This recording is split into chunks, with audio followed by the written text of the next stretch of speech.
Iya Bapak Ibu Saudara terkasih, dimanapun saat ini kalian berada, mari kita meluangkan waktu kita sejenak untuk memuji menyembah Tuhan, amin.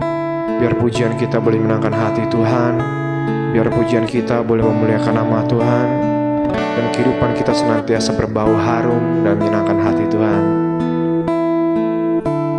Ku puji Engkau, ku sembah Engkau, Yesus, Engkau baik, sangat baik.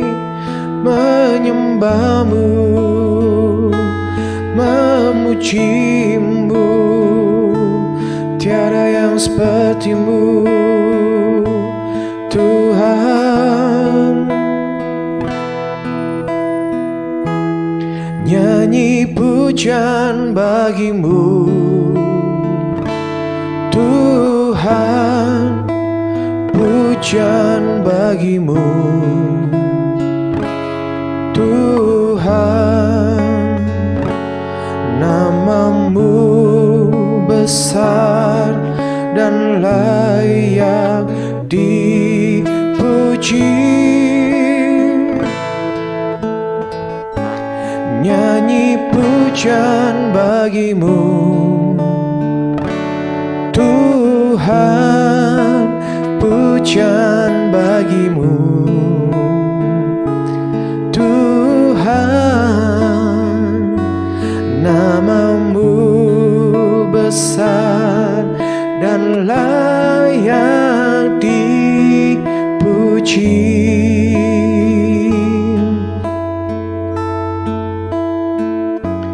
Namamu besar dan layak dipuji.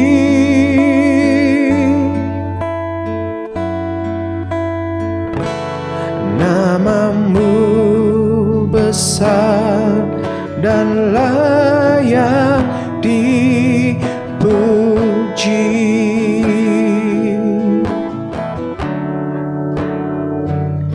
Kami memuji Engkau, Yesus Tuhan.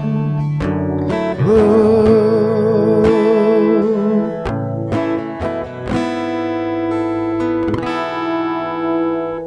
dari semula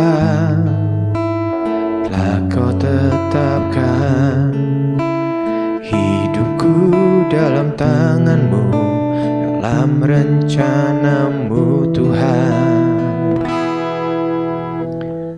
Rencana indah telah Kau siapkan bagi masa depanku yang penuh harapan. Semua baik, semua baik, apa yang telah Kau perbuat di dalam hidupku.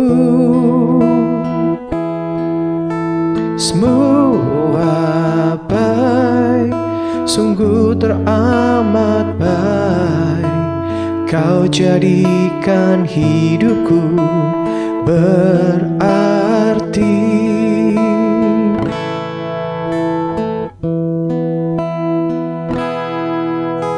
Semua baik, semua baik, apa yang telah Kau perbuat di dalam hidupku. Semua baik, sungguh teramat baik. Kau jadikan hidupku berarti. Kau jadikan hidupku berarti.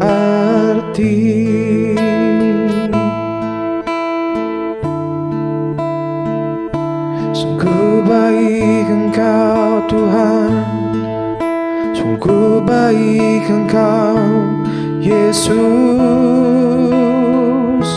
Terima kasih, terima kasih Tuhan. buat kasih-Mu Bapa.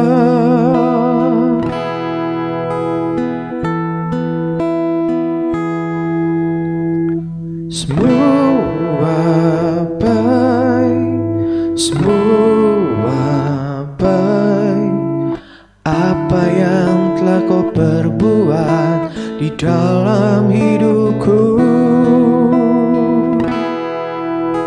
Semua baik, sungguh teramat baik, Kau jadikan hidupku berarti. Ya, shalom Bapak Ibu, saudara terkasih dalam Tuhan Yesus Kristus. Kembali saya ucapkan selamat pagi, selamat sore, selamat malam, selamat siang dimanapun Bapak Ibu saudara terkasih berada saat ini. Sungguh anugerah Tuhan yang luar biasa. Kembali kita boleh diberkati oleh kebenaran firman Tuhan yang saya yakin dan percaya akan menguatkan saudara dan saya. Mari kita selalu dalam doa. Tuhan, terima kasih kalau saat ini Engkau berikan pada kami kesempatan yang luar biasa Tuhan untuk kembali kami belajar kebenaran firman-Mu. Kami percaya Tuhan, firman-Mu ini boleh menguatkan setiap kami, firman-Mu ini boleh memberkati setiap kami, dan anugerah-Mu yang mewahyukan pada setiap kami apa yang menjadi keperluan kami Tuhan. Karena firman-Mu adalah jalan, firman-Mu adalah kebenaran, dan firman-Mu adalah hidup buat setiap kami. Kami sambut berkat firman-Mu ini Bapa di dalam nama Tuhan kami Yesus Kristus. Haleluya, amin. Ya. Puji nama Tuhan, Bapak Ibu saudara terkasih dalam Tuhan Yesus Kristus. Saat ini kita mau belajar sebuah tema yang baru di dalam episode Lilin Kecil, yaitu tentang kebaikan Tuhan. Saya berikan judul sharing kita saat ini adalah Goodness of God. Ya, seperti judul sebuah lagu yang belakangan ini sangat sering dinyanyikan oleh para musisi-musisi rohani, terutama dalam ibadah-ibadah raya. Karena artinya dan maknanya begitu dalam betapa Tuhan itu baik. Karena memang pada mulanya, pada awalnya segala sesuatu itu Tuhan ciptakan tuh baik. Bahkan bukan hanya baik tetapi sungguh amat baik. Yuk kita baca sama-sama di dalam kitab Kejadian pasal yang pertama ayat yang ke-31. Demikianlah firman Tuhan. Maka Allah melihat segala yang dijadikannya itu sungguh amat baik. Jadilah petang dan jadilah pagi, itulah hari ke-6. Pada mulai segala sesuatu yang Tuhan ciptakan adalah sungguh amat baik. Namun pertanyaannya, kenapa banyak hal-hal buruk terjadi kepada manusia, khususnya kepada orang-orang yang selama ini berbuat hal-hal yang baik dalam kehidupannya? Kenapa masih ada hal-hal buruk yang kita alami? Atau kenapa sih hal-hal yang buruk menimpa orang yang baik? Mari kita sama-sama belajar kebenaran firman Tuhan. Yang pertama dikatakan karena dosa. Penyebabnya karena dosa. Tuhan beri yang baik, bahkan yang terbaik kepada siapa? Kepada Adam dan Hawa, manusia pertama. Namun apa yang terjadi? Yang terjadi adalah mereka jatuh ke dalam dosa.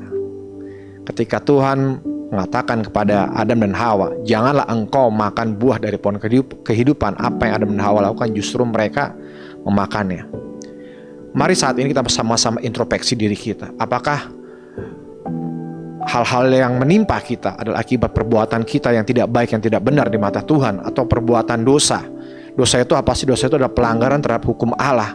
Artinya ketika kita melanggar apa yang Tuhan perintahkan kepada kita dalam kebenaran firman-Nya, tentunya ada akibat yang harus kita tanggung. Memang Tuhan mengampuni dosa kita, tapi akibatnya tetap harus kita yang tanggung, Bapak Ibu saudara terkasih. Jadi mari kita sama-sama belajar untuk introspeksi diri kita saat ini. Jangan-jangan hal-hal buruk yang menimpa kita justru karena perbuatan kita sendiri. Namun kabar baiknya adalah pada saat kita minta ampun kepada Tuhan, Tuhan akan memampukan kita untuk melewati proses yang harus kita alami ketika kita harus menanggung akibat perbuatan kita. Bukankah itu juga yang dialami oleh Daud? Kalau kita baca dalam kitab 2 Samuel ataupun dalam kitab Mazmur atau Daud, betapa Daud mengalami hal-hal yang tidak enak dalam kehidupannya karena perbuatannya dia, perbuatan dosanya dia ketika dia mengambil Batsheba secara paksa menjadi istrinya dan melakukan pembunuhan terhadap suami sah dari Batsheba. Akibatnya apa yang terjadi? Daud harus menanggung kesalahannya. Rumah tangga Daud berantakan, bahkan Daud harus dikudeta oleh anaknya sendiri. Namun toh ketika dia mengaku dosa kepada Tuhan, Tuhan berikan kemampuan dia untuk melewati semua proses yang harus dia alami, walaupun proses sangat berat dan menyakitkan. Terlebih lagi ketika anaknya sendiri harus mati di tangan panglima kepercayaannya, ketika Absalom harus mati di tangan Yoab, panglima dari Daud. Namun toh Daud bisa menyelesaikan semuanya itu. Bahkan Tuhan berkata, Daud adalah orang yang dikasihinya dan melakukan kehendak Tuhan pada zamannya. Jadi saat ini mungkin kita telah melakukan banyak perbuatan tidak baik di masa lalu, atau mungkin kita baru saja melakukan dosa yang membuat Tuhan bersedih atau yang mendukakan hati Tuhan. Mari kita minta ampun kepada Tuhan, minta kasih karunia-Nya untuk memampukan saudara dan saya untuk melewati masa-masa di mana kita harus menanggung akibat perbuatan kita. Oke, berikutnya, kenapa hal buruk terjadi kepada orang-orang yang baik, orang-orang yang benar? Yang kedua adalah agar kita belajar mengenal Tuhan secara pribadi. Kita buka sama-sama yuk dalam kitab Ayub pasal yang ke-42 ayat yang kelima, dikatakan seperti ini. Hanya dari kata orang saja aku mendengar tentang engkau, tentang Tuhan, kata Ayub. Tetapi saat ini mataku sendiri memandang engkau. Saudara, kita semua tentu tahu apa yang dialami oleh Ayub. Bagaimana salehnya dia, bagaimana sucinya hidupnya. Bahkan sampai Tuhan pun memamerkan Ayub kepada iblis. Dan tiba-tiba iblis berkata, angkat pagarmu dari Ayub, angkat perlindungan dari Ayub, dan biarlah Ayub mengalami masalah. Dan betul, yang dialami oleh Ayub bukan musibah biasa, bukan musibah yang kaleng-kaleng Bapak Ibu Saudara terkasih, tapi musibah yang begitu berat. Dia harus kehilangan semua harta bendanya, dia harus kehilangan anak-anaknya, bahkan istrinya pun sendiri mengata-ngatai Ayub, memaki Ayub agar dia memaki Allahnya. Belum selesai itu, Ayub harus mengalami sakit penyakit yang sampai begitu mengerikan Bapak Ibu Saudara terkasih. Kenapa? Karena ketika sahabat Ayub datang untuk menjenguk Ayub, mereka sampai tidak kenal bahwa itu adalah Ayub. Toh tujuan semua itu cuma satu, agar Ayub belajar mengenal Tuhan. Selama ini apa yang Ayub lakukan terkesan hanya sebagai formalitas, sebagai rutinitas tanpa sebuah pengenalan yang benar kepada Tuhan yang maha besar, kepada Tuhan yang sangat mengasihi dia, kepada Tuhan yang melindungi hidupnya, kepada Tuhan yang menyayanginya. Yang Ayub lakukan selama ini sebelum dia mengalami proses dan hal-hal buruk dalam kehidupannya adalah hanya untuk sekedar sistem barter Bapak Ibu. Kenapa? Ketika Ayub mempersembahkan korban bakaran kepada Tuhan, dia berpikir bahwa anaknya berbuat dosa, sehingga Ayub harus melakukan sesuatu untuk menebus dosa anak-anaknya, yaitu apa? Dengan mempersembahkan korban. Bukan dengan pengenalan yang benar tentang Tuhan, bukan untuk menyukakan hati Tuhan, untuk menyenangkan hati Tuhan, atau untuk memberikan terbaik buat Tuhan dalam kehidupannya.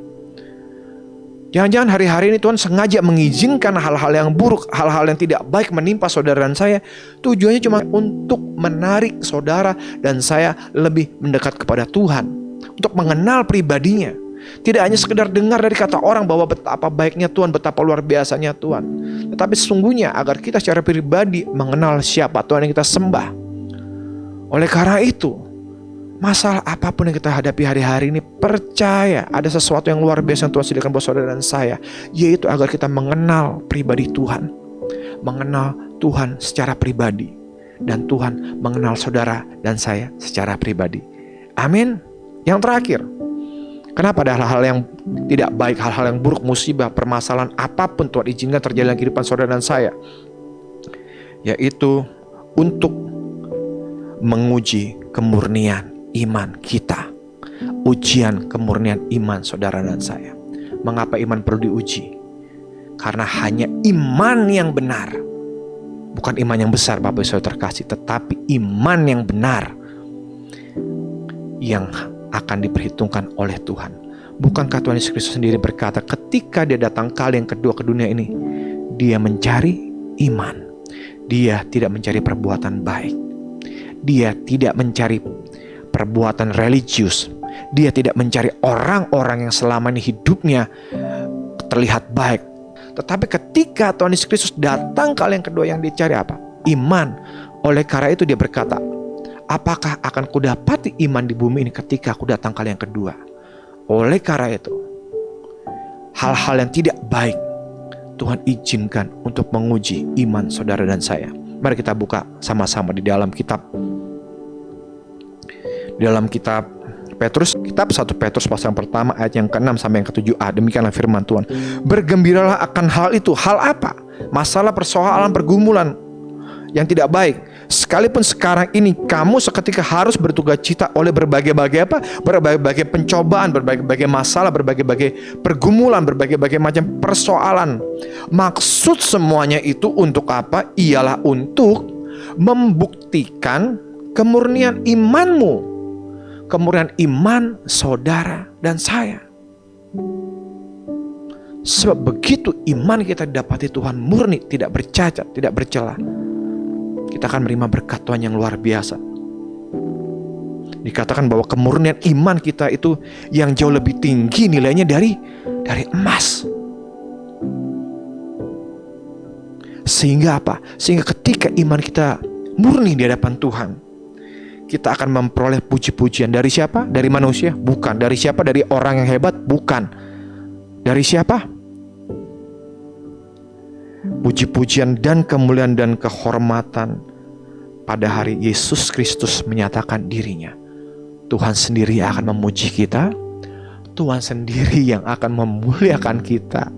Bahkan Tuhan sendiri akan memberikan kehormatan yang luar biasa kepada saudara dan saya ketika kita berhasil melewati ujian iman. Amin. Sebab itu Bapak Ibu Saudara terkasih, hari-hari ini terlepas dari segala apapun yang kita alami, hal-hal yang tidak baik yang kita alami, tetap jangan pernah berhenti berbuat kebaikan. Tetap jangan pernah berhenti untuk terus datang kepada Tuhan. Tetap jangan pernah berhenti untuk terus berharap kepada Tuhan. Karena ada upah yang menanti saudara dan saya. Bukan sekedar upah di dunia yang akan datang, ada di bumi yang baru dan langit yang baru, tidak saudara. Tetapi di dalam saat ini pun Tuhan sedang menyediakan upah yang luar biasa buat saudara dan saya. Bukankah Ayub ketika dia berhasil melewati masa proses di dalam kehidupan yang begitu berat, Ayub menerima upah semasa hidupnya? Amin. Bukankah itu yang dialami oleh Ayub? Bahkan Tuhan memberkati dia 2 kali lipat lebih hebat daripada yang sebelumnya. Dan sebuah catatan, Ayub bukanlah orang Yahudi. Bahkan ada sebuah penafsir mengatakan bahwa Ayub termasuk bangsa-bangsa kafir atau bangsa-bangsa yang pada waktu dianggap tidak mengenal Tuhan Allah, Israel. Bukan bagian dari suku-suku Israel, Bapak Ibu Saudara terkasih. Namun toh Tuhan tetap memberkati dengan luar biasa semasa hidupnya. Jaminan itu nyata buat saat ini, bahkan untuk masa yang akan datang. Artinya apa? Ketika kita meninggalkan dunia yang fana ini, Tuhan Yesus Kristus sendiri yang mengatakan Dia akan memberikan kita kemuliaan, kehormatan, akan berkat dan puji-pujian yang luar biasa. Amin. Tetap kuat, tetap semangat, jangan pernah menyerah apapun yang kita alami saat ini. Karena ada berkat, ada upah yang menanti kita. Tidak hanya itu saja, ketika Tuhan memproses membentuk saudara dan saya, Tuhan pun memberikan kekuatan, kemampuan. Sekalipun kita harus mengalami hal-hal buruk akibat dosa-dosa kita, Tuhan pun masih akan memberikan kita kekuatan, kemampuan untuk melewati proses-proses yang berat akibat perbuatan kita sendiri. Selama kita datang mencari Tuhan, berseru kepada Tuhan, dan tetap dekat dengan Tuhan. Amin. Mari kita sujud dalam doa. Tuhan, terima kasih, kami tahu bahwa goodness of God atau kebaikan-Mu yang sempurna atau kemurahan-Mu yang sempurna itu adalah bagian dari setiap kami, orang-orang yang percaya kepada-Mu Tuhan, orang-orang yang berharap kepada-Mu Tuhan. Sekalipun hari ini kami harus menang berbagai-bagai pencobaan, masalah, pergumulan, penderitaan, apapun dalam proses kehidupan kami. Kami tahu, kami yakin, kami percaya kami punya Tuhan yang baik yang akan berikan kami kemampuan, kekuatan untuk dapat melaluinya, Tuhan. Terima kasih Tuhan, kami bersyukur karena Rasul Paulus sendiri berkata bahwa pencobaan-pencobaan yang kami alami tidak akan melampaui batas kekuatan kami. Bahkan Engkau Tuhan kami Yesus Kristus akan memberikan jalan keluar yang terbaik buat kami. Terima kasih banyak Bapa. Apapun persoalan anak-anak-Mu hari-hari ini, apakah persoalan rumah tangga, persoalan ekonomi, persoalan sakit penyakit, atau apapun, kami percaya ada jalan keluar yang luar biasa sudah Tuhan sediakan buat setiap kami. Ajar kami Tuhan untuk peka Tuhan, untuk tetap setia kepada Tuhan, untuk tetap mendekat dan belajar mengenal pribadi-Mu, mengenal Tuhan secara pribadi. Dan agar kami tetap kuat dalam ujian iman kami, sehingga pada saatnya nanti Engkau datang kali yang kedua untuk menyebut setiap kami kedapatan tidak bercacat, tidak bercela, murni, dan memuliakan nama-Mu Tuhan. Terima kasih banyak Bapa. Kami terus berdoa buat bangsa kami Indonesia, berkat anugerah Shalom-Mu dan sejahtera-Mu nyata buat bangsa ini, mulai Presiden, Wakil Presiden, Kabinet, Menteri, Anggota MPR, DPR, KPK, MK, TNI, Polri, eksekutif, yudikatif, legislatifnya Tuhan. Engkau berkati lembaga-lembaga negara ini Bapa. Pakai mereka untuk mendatangkan damai sejahtera-Mu atas bangsa kami. Terima kasih banyak Bapa, terima kasih banyak Tuhan Yesus Kristus, terima kasih banyak Tuhan Roh Kudus. Tidak ada satu apapun yang mustahil buat kami, karena Engkaulah Tuhan yang bekerja buat kami untuk mendatangkan kebaikan dalam kehidupan kami, dalam segala apapun yang kami alami dan kami hadapi. Terima kasih banyak ya Bapa. Kami akan melanjutkan kegiatan aktivitas kami dengan doa yang Kau ajarkan sendiri ya Tuhan kami Yesus Kristus. Bapa kami yang di surga, dikuduskan nama-Mu, datanglah kerajaan-Mu, jadilah kehendak-Mu di bumi seperti surga. Berikanlah kami pada hari makan kami secukupnya, dan ampunlah kami akan kesalahan kami seperti kami pun mengampuni kesalahan kepada kami. Dan janganlah membawa kami dalam pencobaan, tetapi lepaskanlah kami daripada yang jahat, karena Engkau yang punya kerajaan dan kuasa dan kemuliaan sampai selama-lamanya. Mari sama-sama kita terima berkat Tuhan, berkat anugerah yang besar dari Bapa yang mengasihi setiap kita, kasih karunia dan cinta kasih Tuhan Yesus Kristus ada beserta bersama dengan kita, penyertaan, tuntunan, pimpinan, kekuatan dari Roh-Nya yang kudus menyertai, memberkati saudara dan saya saat ini, esok, kekal selama-lamanya. Sampai Tuhan Yesus Kristus datang kali yang kedua menjemput kita di amanah yang permai. Maranatha, datanglah Tuhan Yesus Kristus. Kami merindukan dan mementingkan Engkau. Di dalam nama Bapa, Putra, Kudus, nama Tuhan kami Yesus Kristus, kami sudah berdoa dan bersyukur. Mari kita dikasih Tuhan sama-sama katakan amin. Shalom, selamat beraktivitas. Jehovah Immanuel.